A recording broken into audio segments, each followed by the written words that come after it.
Now, after all the challenges and fulfillment you've experienced, now can you please give us a little bit of an inspiration on the elements essential for internal auditing success and strategies for enhancing efficiency and future relevance of internal audit in a dynamic business landscape? So, what current strategies and methodologies do you implement in your organizations? There is now an emerging trend for what they call agile auditing. It has been in place for so many years now. But I think on how we are able to carry that out is a big question. There are different various methods of agile auditing, but for me, it really boils down into constant, effective communication with the line management.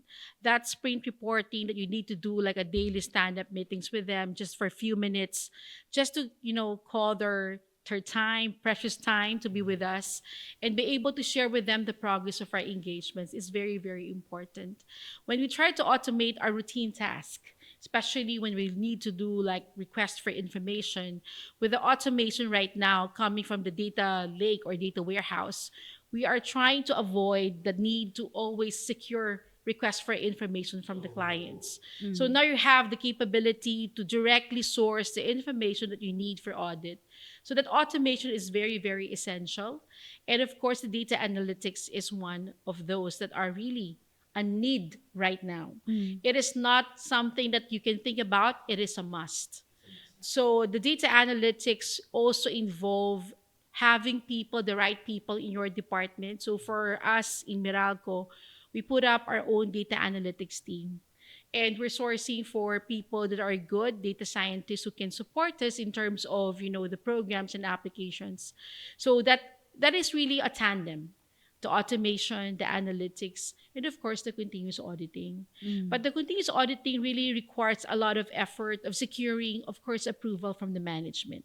Because you can only be effective in continuous auditing once you get the trust of the Mm. line management to access the data. Mm. And considering the data privacy requirements, you need to be very careful about it. Yeah. Although I do agree with Sheila that we have an unfettered Yeah. access. Yeah. But at the end of the day, they would always question us like, what about data privacy? Yeah. So these are the things that we need to do to become effective in our work. So a lot of those efforts boils down to sharing whatever we do for continuous auditing to our clients so that they can do their continuous monitoring. So for me, it's really a culture of putting up innovation. So again, internal auditors are not influencers. We're not value Innovators. creators, but we're also very, very importantly, we're also people who have the analytics capability. Yeah. So these are the things that we really want to share. So these are the auditors of the future. Yeah. Internal auditors, your roles are getting larger. Yeah. Yeah. Actually, just to add on what Mel said, like for us, we aim to do more with not really getting more people. So like with the use of course technology, because Mhm. of course you cannot like cover 100% of the population by just doing like a sample testing, Yes. vouching, right? So it's very important. And to add to having a team with analytic skills, it's also very important for us to have a diverse team. So it's not only because you're a CPA, that's the requirement of being an IA. So it's Mhm. not about that. If you're an engineer, if you're a nurse, even a teacher, you can be an internal auditor. Mhm. So like if you're in a food manufacturing business wherein food security, food quality is very important, you can have a microbiologist or chemist in your team, right? If you're in tech companies, you can have IT professionals, cyber professionals. Like currently in my team, like my IT auditors, they are cybersecurity professionals. So I just told them, I just teach you how to audit, but I need your skills, Yeah. the technical skills on how to look at this cybersecurity. So it's very important if you will become a CAE, not only to focus in each area, we have to be responsive. What's the very important risk right now? With the age of technology, it's very advanced. Of course, cybersecurity is just a matter, it's not about if it will happen. It's in there.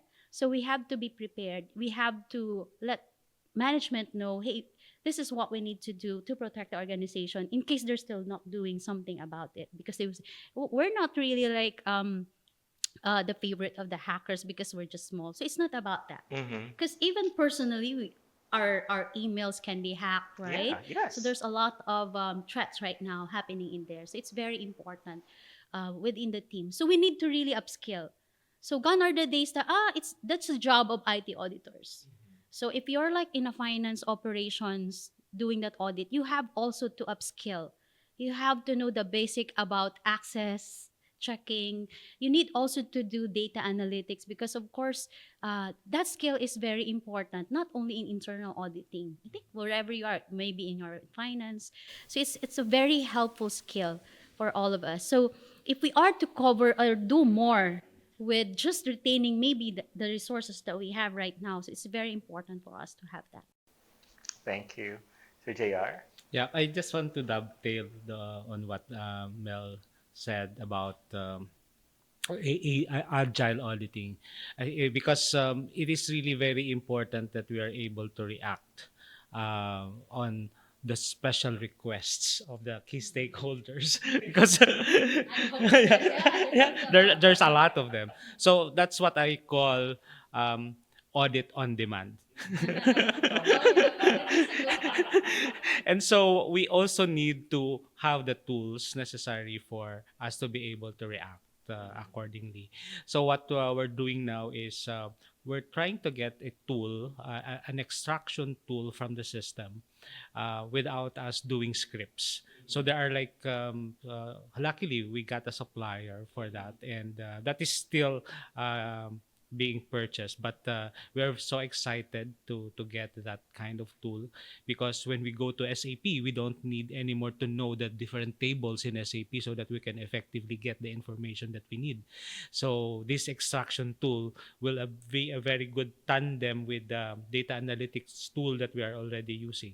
So all what we need to do is to just be able to familiarize ourselves with the extraction tool and then plug that into our data analytics tools, and then that will help us react effectively and probably fast enough to provide insights to management. And one of the other things that I would like also to highlight is that because we're a very small group in the internal audit department, and so what we're doing is we are really very choiceful on which audit. So when we start the year, we do have an audit plan. So it's really targeting the specific risks.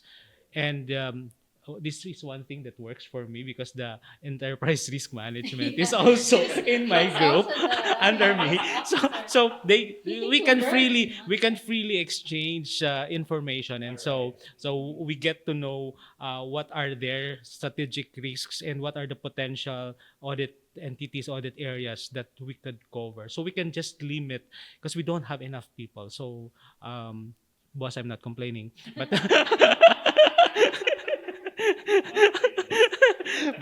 but it's we're just really managing our the requirements that are expected from us based on the available resources that we have.